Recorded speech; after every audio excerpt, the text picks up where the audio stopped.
एक ऐसा इंसान जिसे हम अपना भगवान समझ लेते हैं और उसके लिए मरने मिटने तक हम तैयार हो जाते हैं, और वो ही भगवान जब हमारा दिल तोड़ देता है, हमारा भरोसा तोड़ देता है, तो हम बिखर जाते हैं, टूट जाते हैं, और फिर किसी दूसरे पर दोबारा से भरोसा करने की तो बात बहुत दूर की, भरोसा शब्द के नाम से हमारा विश्वास उठ जाता है। तो बीतते हुए कुछ सालों में हमें ऐसा ही देखने को मिला, जब लोग एक साधारण मनुष्य को अपना भगवान मानते थे और वो ही भगवान अपने भक्तों की इज्जत के साथ मौज मस्तियां कर रहा था। जैसे 2018 में आसाराम बापू, गुरमीत राम रहीम जिसे MSG के नाम से भी जाना जाता है, और दिमाग, ऐसे बहुत सारे पॉपुलर बाबा हुए जिन्हें पब्लिक अपना भगवान मानती थी। और आज यही पब्लिक के भगवान बलात्कार के केस में, हत्या के केस में, छेड़छाड़ के केस में आजीवन कारावास जेल में है। तो बस इस टाइम पे एक बाबा बहुत ज्यादा पॉपुलर हो रहे हैं जिनका नाम है धीरेंद्र शास्त्री, जो बाबा बागेश्वर धाम के नाम से जाने जाते हैं। उनकी लोकप्रियता इतनी ज्यादा है कि लाखों करोड़ों लोग उनको सुनने के लिए उनके दरबार में आते हैं, और वो जहां भी जाते हैं वहां लाखों करोड़ों लोगों की भीड़ उमड़ जाती है। तो हाल ही में वो पटना में आए थे, तो पटना में उनके भक्तों की इतनी ज्यादा भीड़ उमड़ गई कि पूरे 10 किलोमीटर के एरिया में जाम लग गया। मात्र 26 साल की उम्र में धीरेंद्र शास्त्री ने वो कर दिखाया जिसे करना बड़े बड़े एक्ट्रेस, बड़े बड़े पॉलिटिशियन और बड़े बड़े स्टार के बस की बात नहीं है। देखो, बड़े पावरफुल नेताओं को भी अपनी रैलियों में भीड़ दिखाने के लिए लोगों को बुलाना पड़ता है, वो भी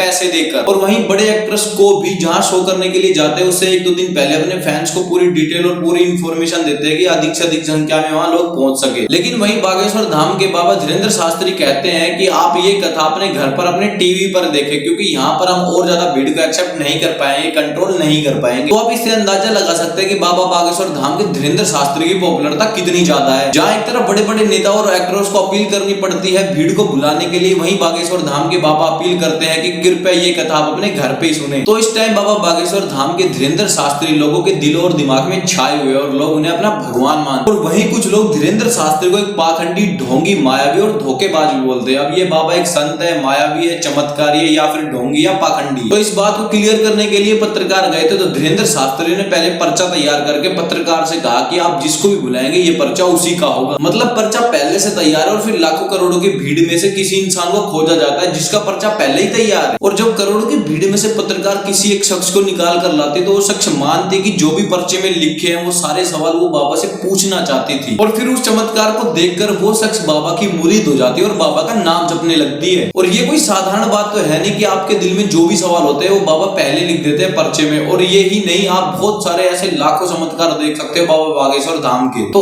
अब अगर आप धीरेंद्र शास्त्री को एक चमत्कारी संत मानते हो, मायावी मानते हो, ढोंगी मानते हो, या फिर एक पाखंडी मानते हो, या फिर धोखेबाजी, आपका खुद का नजरिया है। क्योंकि जब आपकी अदालत में धीरेंद्र शास्त्री पर रजत शर्मा ने सवाल उठाए थे कि इतनी कम उम्र में इतनी पॉपुलरिटी, इतनी चर्चा कैसे, ऐसा क्या है आप में, तब धीरेंद्र शास्त्री ने जवाब दिया था कि जिसका गुरु बलवान होता है उसका चेला पहलवान होता है। कि मतलब जो लोग ईश्वर को नहीं मानते, जो लोग भगवान को नहीं मानते, तो उसके लिए मध्य प्रदेश के बुंदेलखंड के एक छोटे से गांव का, एक छोटे से परिवार का एक बालक धीरेंद्र कृष्ण शास्त्री अगर यहाँ तक पहुंच सकता है, तो भारत का प्रत्येक व्यक्ति भगवत की कृपा से कहीं भी पहुंच सकता है। पर पता नहीं कुछ लोगों को धीरेंद्र कृष्ण शास्त्री से क्या तकलीफ है। कुछ लोग उन्हें पाखंडी बोलते, तो कुछ लोग उन्हें धोखेबाज, जो दुनिया को पागल बनाते हैं। तो यहाँ पर मैं एक बात क्लियर कर देता हूँ, धीरेंद्र कृष्ण शास्त्री ने कितनी बार क्लियर किया कि मैं ना तो कोई भगवान हूँ, ना तो कोई महात्मा हूँ, ना तो कोई ईश्वर हूँ, ना ही कोई चमत्कारी हूँ। मैं तो जैसे आप साधारण इंसान हूँ, वैसे ही मैं एक साधारण इंसान हूँ, मुझमें कुछ भी अलग नहीं है। आज भी आपकी अदालत में हम कहते हैं कि हम कोई चमत्कारी नहीं है, हम कोई ईश्वर नहीं है, हम कोई महात्मा नहीं है,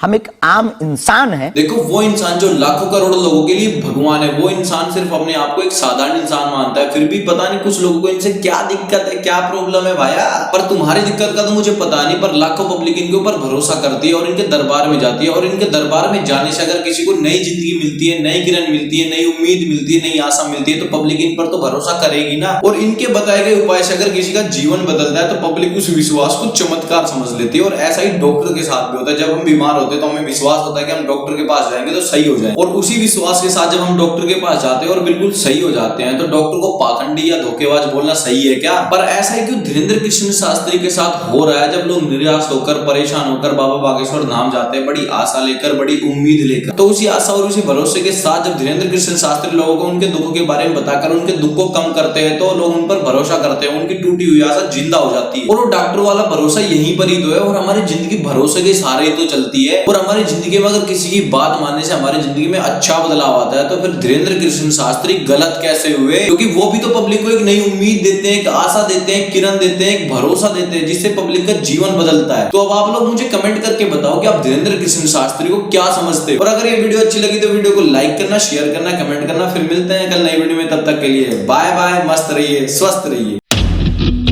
नेताओं को अपनी दूसरी प्रकार से कहा कि आप जिसको भी बुलाएंगे ये पत्र मिला जब लेकिन